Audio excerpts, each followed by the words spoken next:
Hello, it's your boy Davidoff. Welcome back to Movie Monday. This week is not a double. It was going to be, but I've run out of time. But we're doing one. This movie inspired both the Batman and Joker, especially Joker. Taxi Driver. I have never seen Taxi Driver. So let's fix that, shall we? Robert De Niro, apparently it's amazing, and the Joker was heavily based on this. The Batman apparently took inspiration from this as well. So I'm looking forward to it. And it's not just because of the DC influence. But it's also like because it's apparently a very good movie that's, you know, loved by a lot of people, like way before these DC movies came out. This wasn't a DC movie, it's just, you know, apparently an incredible piece of cinema. And I do believe when people say that, it's got a great cast and I've heard great things about it, but I want to see it for myself and I'm sure I'll love it, but I cannot wait. I also got some dinner ready, so I won't be talking much through the first half of the movie, that's for sure, but I'll be sure to let you know my thoughts and of course a review at the end. So let me just sit back and watch this. Quite interesting seeing a young Robert De Niro. I don't think I've seen anything of him this young. But yeah, he kind of reminds me of someone though, I can't remember who. He reminds me of someone modern, someone who's acting now, that's around what age he was. I just can't quite remember. His voice sounds a certain way. It just reminds me of someone. I just can't put my finger on it. So he's playing a character who's borderline insane, pretty much living in his own reality. It's intriguing. There's a woman he starts stalking, which is just not alright, but he's just crazy. But actually, that woman goes on dates with him, a couple dates. But one of those dates, he takes her to a pornographic cinema. She doesn't like it, she wants to go home. He doesn't take the rejection well. Yeah, she did go on dates with him, he just took her to the wrong place. But he didn't take that dumping very well, even though the relationship didn't really get started. And he's a taxi driver, of course, and one of the passengers took him somewhere to an apartment where his wife was. So a passenger's wife was in a different apartment, she was cheating on him. And the guy was talking about how he was going to kill her with a 44 Magnum. And the passenger was saying this, but he kind of got an idea from hearing him say that, and he went and bought a Magnum. So who knows what he's going to do now. He's been working out, buying guns. He wants to kill someone. Don't know if it's her or she's part of like a campaign for, I don't think it's president. Is it president of the US?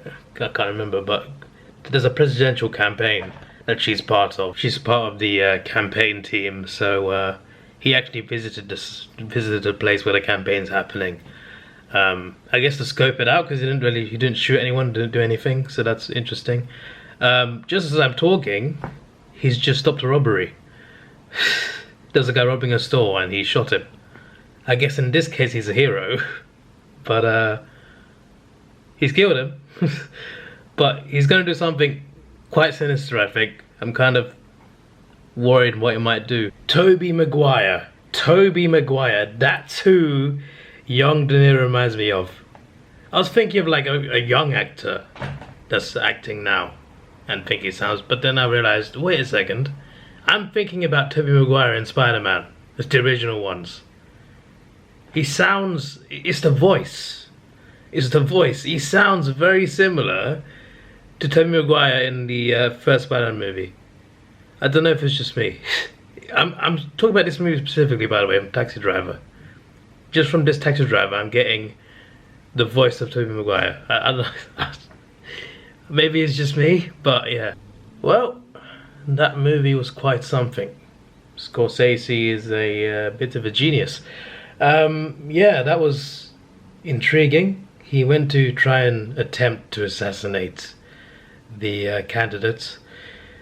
It didn't go well because someone caught him looking into his coat, so he ran off.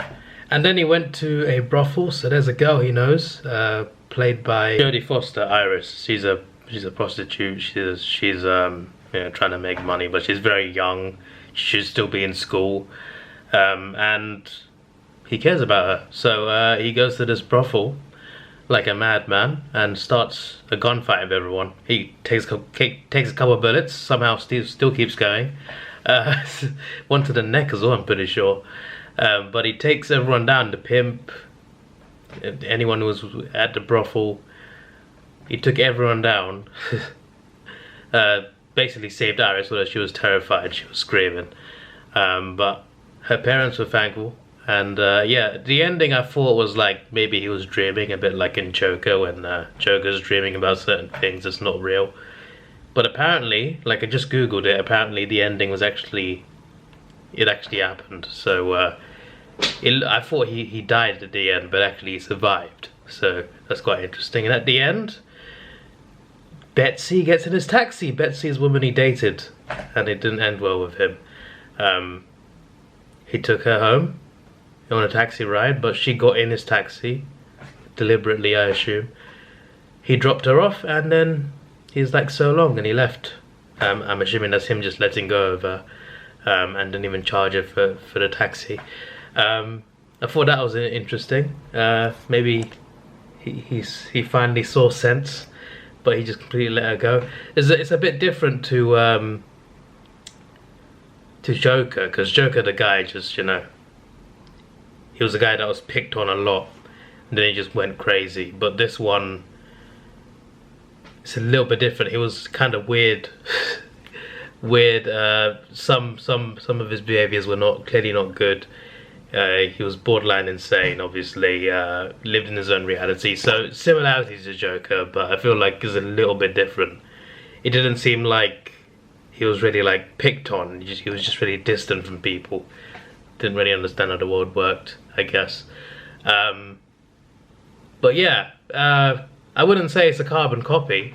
There's definitely a lot of elements from it, but I think this is distinctly different from Joker. But yeah, like Joker, like he does evil things.